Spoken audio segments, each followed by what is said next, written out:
Hi, it's Megan. I have been a little bit remiss getting my book chapters up on YouTube, and I've been a little remiss marketing them too, but I just was working on a project, and so now I'm going to get back to the book. So I'm on chapter 10. So what's happened so far? I'm going to put the links to chapters 1 through 9 in the description to this, but basically my main character, Lisa, is having just a really bad couple days. She runs a cosmetic company here in Los Angeles where I am. She's doing a big fundraising, and her boyfriend, soon to be ex-boyfriend, it's in the book, it says that, is giving her a hard time and trying to mess up her fundraising. He'd been helping her, but now he wants to take control of her company. And her mom has a stroke, so her brother's flown down, and they have seen the mother in the hospital, had dinner, gone to sleep. Then she's getting ready to go back in the hospital to see her mother the next day, see how she's doing.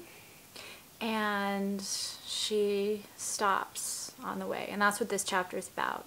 And part of what I also did with the book recently is I reread all of it, and it's really hard to write a book for YouTube, honestly, because I don't write that way, like chapter perfect, and also as I write each chapter, I outline everything. My outline changes, so sometimes things have to be tweaked in the beginning of the book that I change later. So I'm putting the text on my blog as well. Not sure how I'm going to handle for all those changes, but at the end, when you read the book, when it's all done, it will be slightly different from the YouTube book. So that's a good or a bad thing, depending, but at least there'll be some surprises. And then I change grammar, and I learn as I do it this way, I tend to write very bare bone structure and leave out some of the details of the environment, of how people look and all that. So I'm having to add some of that back in later. So chapter 10 is a little bit more polished than some, but it's not that long. So chapter 10. Mood, scent, smells, and wafting waves of memories that trigger unpredictable reactions in our minds.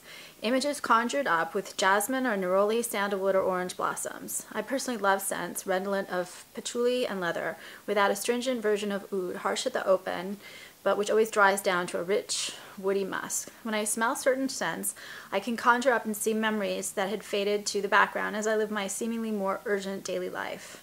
But the past lingers, and other times lure us with the romance of nostalgia.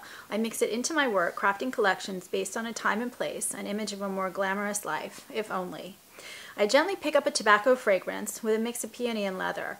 Unusual, unisex, and fabulous, then spray some on my right wrist. Returning the bottle to its spot among an assortment of other ridiculously expensive bottles in a mirrored gold tray, I bring my wrist to my nose. Smelling, I instantly recognize that the scent is like a fine wine and will ripen into something dense, deep, and full in about 20 minutes.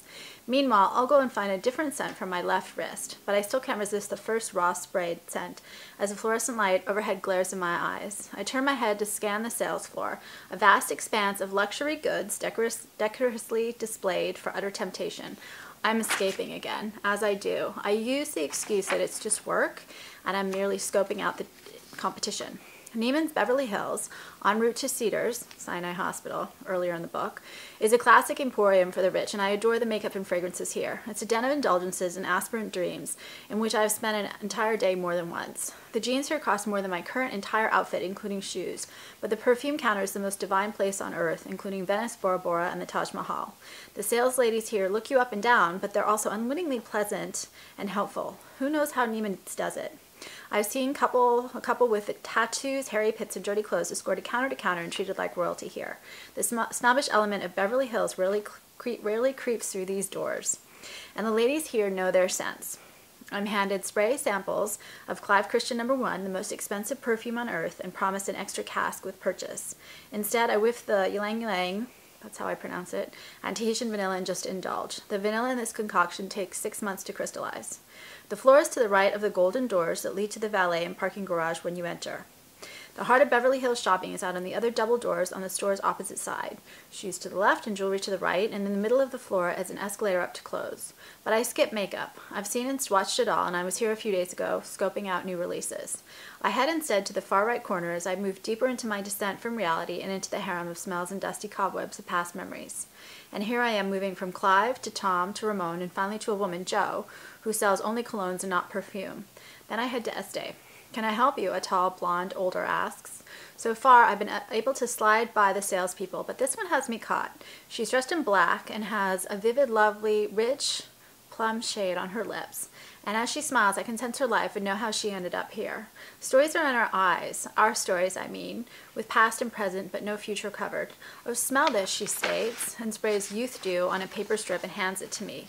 My eyes tear up at this cheaper scent here, where the top end is almost $1,000 for a bottle. But Youth Dew is the Estee classic and still one of my mom's favorites. The only scent that can make me cry today, but she needs a fresh bottle despite my silliness. Rose, lavender spices, rich jasmine moss, vetiver, and patchouli, a classic, I say to her and try to smile back.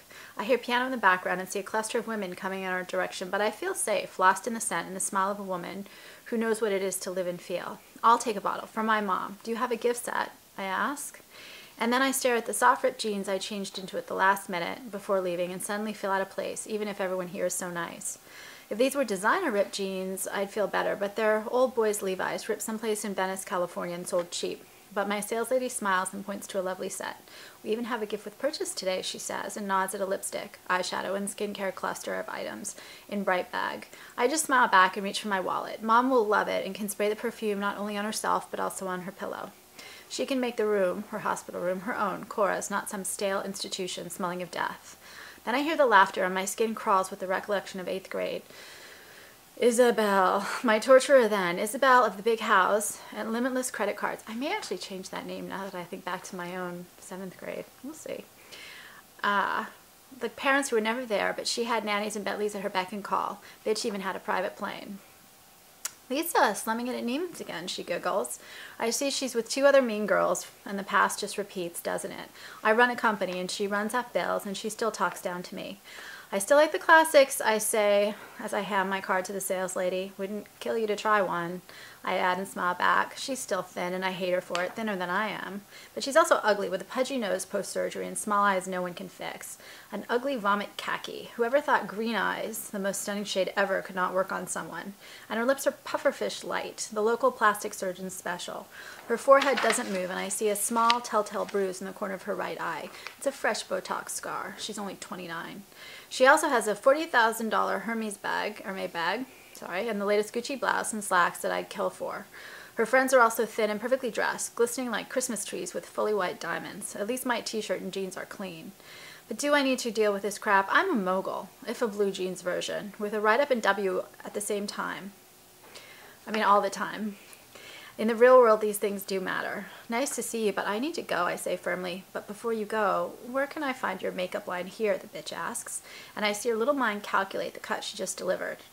Making me feel not good enough, substandard and poor, but I'm not anymore, and I deliver the coup. "I'm at Neiman's now. So flattered you noticed," I respond. And I bat my eyelids and smile as I get my credit card slip. Slowly I sign and see those mean eyes coming up with come back. But I've played this game too often and for too long, and I'm above it now. Well, mostly. And I have more important female to visit as I come bearing sense of a better time, better memories. This bitch is just in my way. "Bye, Tom Ford," I say then gesture. I watch my sales lady's eyebrows jump and her eyes dart over then, but then she takes my signed slip and gracefully murmurs a delicate thanks. The she-devil just stares and I turn, perfume in hand, and proud at my grunge success and leave. Mom's waiting. Thank you. And like I said, I will put the text, thank you for listening, I'll put the text to this on my blog, and I'll put a link to that in the description of this video, but I can never time it perfectly so that the video is on both places and the link and everything, so it might take like 20 minutes to coordinate everything. Thank you for watching. Comments and thoughts are welcome, and like I said, I'll also put the link to the other chapters in the description to the video.